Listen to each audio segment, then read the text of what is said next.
સાહેબ અને શંકરની બારાતમાં અમેરિકાથી ભૂત આવ્યા. અહીંયા ઘણા આવ્યા છે અમેરિકાથી ભૂતો. બ્રિટનથી ક્યાં ગયો ભૂત, ક્યાં ગયો? ઠીક છે. કેટલા દેશોમાંથી લોકો આવ્યા છે સાહેબ. ખાલી ભાષાનો ફરક હતો. હિન્દુસ્તાનના ભૂત હતા એ હરિઓમ હરિઓમ હરિઓમ હર હર મહાદેવ. પરદેશથી આવ્યા તે હાય હાય વાવ. ભાષા ફેર હતો આવા દુનિયાભરના. અને તુલસીદાસજીએ ભૂતોનું વર્ણન કર્યું કે આખા જગતમાંથી ભૂતો ઉમટ્યા શિવની જાનમાં, અને તુલસીનું વર્ણન કર્યું.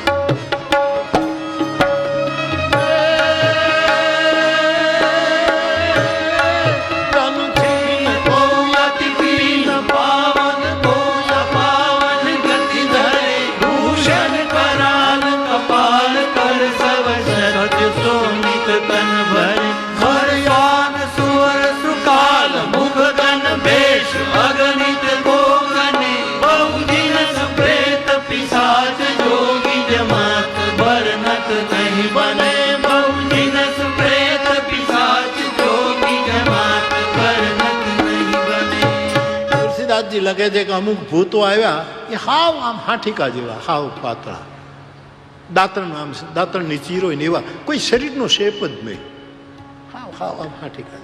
તાનું છે કૌયતિ પીન, બધો બધો પુષ્ટ, એટલા મોટા શરીર.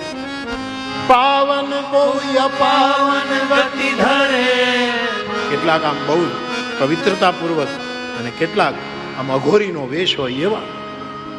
ભૂષણ કરાલ કપાલ કર સબ સદ્ય સ્વર્ણિત તનુભર. કેટલાકને ખરના મોઢા, ગધેડાના મોઢા, કેટલાકને કૂતરાના મોઢા, કેટલાકને શિયાળના. આ બધા એ બધા શંકરની જાન.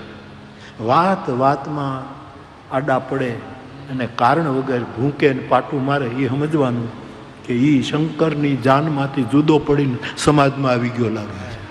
આવા ભૂતો કારણ આપણે કાંઈ કૂતરાનું બગાડ્યું ન હોય તોય આપણી પિંડી તોડી નાખે કારણ વગરની.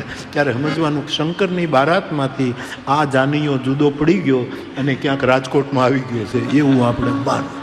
ખાડી બટકા ભરતા હોય, બીજાની પિંડીઓ તોડી નાખવી, બીજાની પેઢીઓ તોડી નાખવી, બીજાની પીઠો તોડી નાખવી, બીજાની પરંપરા તોડી નાખવી, બટકા જ ભરતા હોય. હાથી છે ને આમ નીકળ્યો, જગન્નાથપુરીનો હાથી લઈને સાધુઓ નીકળ્યા. ગામડે નથી નીકળતા એટલે હાથ